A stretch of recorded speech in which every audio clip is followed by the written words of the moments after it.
Good evening, everybody. Brian Neubert here from goldenblack.com, live in my natural habitat of New Jersey, here at Jersey Mike's Arena, also formerly known as the Rack. The Rack.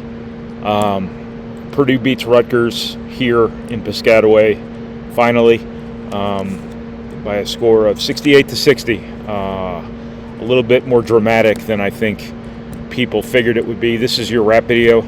Brought to you by our friends at the Purdue Club Hotel, where I would be staying tonight if there was one in Central Jersey or North Jersey or somewhere within driving distance of Piscataway, New Jersey. Alas, there is not.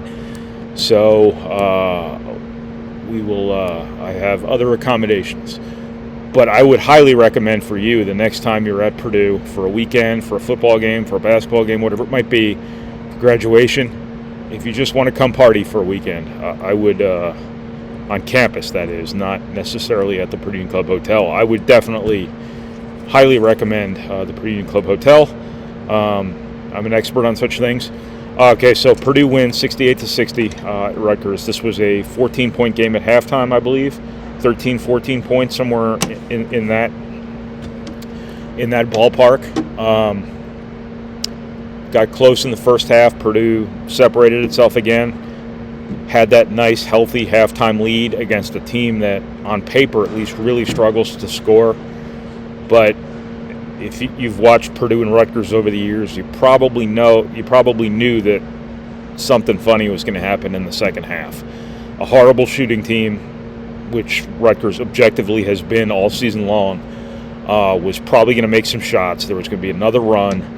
The crowd was going to get into it. Sure enough, that's precisely what happened. Rutgers, once down 13. Keep in mind, this is one of the lowest scoring, worst shooting, most limited offensive teams in college basketball, not just in the Big Ten, in college basketball. Suddenly, in the second half, Rutgers, after going, I believe, 0 for 8 in the first half from three-point range, makes a couple threes. Gavin Griffiths, who, if I recall correctly, was a pretty highly touted recruit at a high school, makes a couple shots. All of a sudden, Rutgers has us down to 3, ultimately on down to 2 a couple times. Purdue has to grind it out a little bit. Not a little bit, a lot. This was kind of a typical Rutgers rock fight. This is exactly where Rutgers would have wanted this game in terms of it being 68-60, if not in the 50s. I don't think it was ever realistic to expect Rutgers to be able to keep Purdue under 65. They just barely got over it. It ultimately ended up with 68. It would have been 67 or 66 without Fletcher Lawyer getting fouled with 27 seconds to go, tacking on 2 free throws. But this is kind of how it always is with Rutgers, whether it's their defense, whether it's their style of play, whether it's their ability to keep possessions low. It's always these rock fights with them, and Purdue in the past hasn't always been necessarily built to win those low-scoring battle-bot games with Rutgers. This year, I thought this was the best insulated Purdue has been in a long time to beat these guys at their own game, and I was wrong, because the reason this game was close was because Purdue turned the ball over too much and Rutgers got too many offensive rebounds. 15 turnovers by Purdue, 15 offensive rebounds for Rutgers. There were 17 points off turnovers for Rutgers. That's the number. It's not necessarily the turnover total. That's not helpful either, but it's the points off turnovers. If you look at the games Purdue's lost, it's like 20 at Northwestern, I think, and I think it was maybe like 19 against Nebraska, somewhere in that ballpark. It was 17 in this game. Purdue needed to keep its turnovers to a minimum because this was a Rutgers team that was really going to need help scoring, and that's precisely what they got. Rebounding, Purdue had to keep them off the offensive glass. Didn't really happen. Purdue, as for the game, got out-rebounded, which is not something it is accustomed to having happen to it. This is one of the better rebounding teams in college basketball. I think this was the first time this year they've been out-rebounded. I'm not entirely sure about that, but I can't remember another one. Maybe one of the games in Honolulu might have been that way. I certainly can't remember a game where it really, really mattered. In this game, I thought it really, really mattered because Purdue didn't get its normal bump on the offensive glass. They only had 2 second chance points. That easily has to be the lowest of the year for Purdue. Meanwhile, Rutgers gets 15. Is that right? That's right, I'll be damned. So we'll do the math here again. 15 turnovers, 15 offensive rebounds for Rutgers. That's 30. If you want to call it possessions, fine. They're not complete possessions necessarily, but that's 15 extra cracks at it, I guess you would say. 15 easier cracks at it in some cases when you consider the turnovers. That's where this game got a little bit sketchy for Purdue. And just the turnovers have got to, they came in all shapes and sizes. They came in all different varieties. Purdue struggled at times with backcourt pressure, really for the first time this season. Lance Jones got sped up a couple times. I don't think it was an organizational thing. It was I thought it was just kind of Lance Jones getting sped up a couple times, which he's going to be better than this. He's been better than this all season. But that was one area for the turnovers. There were offensive fouls. There were, passing and catching turnovers. They came in all shapes and sizes, as I said before, but ultimately there were just too many of them. That's why, this was a 2-point game at times in the second half. But the good thing for Purdue is that it has Zach-Ade. And this is another one of those games where you feel like Rutgers did a pretty good job on him. And, all of a sudden you look down and it's 26-12. And the inevitability of him once again, where, he's not necessarily scoring around the basket, but he's getting to the foul line. And he's at least making one of two, if not both. And just taking that toll on you. It's the inevitability of Zach-Ade. He was really big down the final 10 minutes of this game. A really physical game that I guess sort of played to his strengths a little bit. It's also really nice for Purdue to have a guard like Braden Smith who really wants the ball in his hands. And I thought he, kind of took command of this thing a little bit. I thought that shot he made with under 3 minutes to go was a really, really big-time shot, a really clutch play by him, and a play I'm not entirely convinced that he's taking if he doesn't have the best offensive rebounder in college basketball standing right there at the basket. He says he would have. He probably would have. He's a confident guy. He had a good look, but it certainly makes it easier to make that decision when you know that if that ball rims off, it's getting dunked. Another one of those little intangible benefits to having Zach-Ade on your team is the confidence it might give some of your other guys to try to make plays. That was a huge play by Braden Smith. Nice game for him again. Remember he was in that shooting slump not too long ago? Well, he didn't miss a shot against Michigan, and now here he's 7 of 10, 3 of 5 from 3, gets his 19 points, and kind of reverses roles a little bit with Lance Jones. I think that's a really nice piece of this puzzle for this team. Is not only do you have two pretty good guards who are good ball handlers, and I'm not excluding Fletcher Lawyer from this. I'm just engineering the information to make a point. I think that Braden Smith and Lance Jones are two pretty complete guys too. They can both make threes. They both have speed. They can both play at a bunch of different tempos. You saw today that Lance Jones has a little more facilitator in him than maybe his numbers for the season that have probably been cannibalized by Braden Smith would reflect. You saw today that you've seen them both rebound at a high level at times this season. You saw Lance Jones get 10 of them in this game. And that really started in the first half after Zach-Ade, I believe, if I recall correctly, and I was sitting right behind a television camera. But I think this was the 20% of the court I could see. Thanks, Rutgers. To one of your own, no less. I see how it is.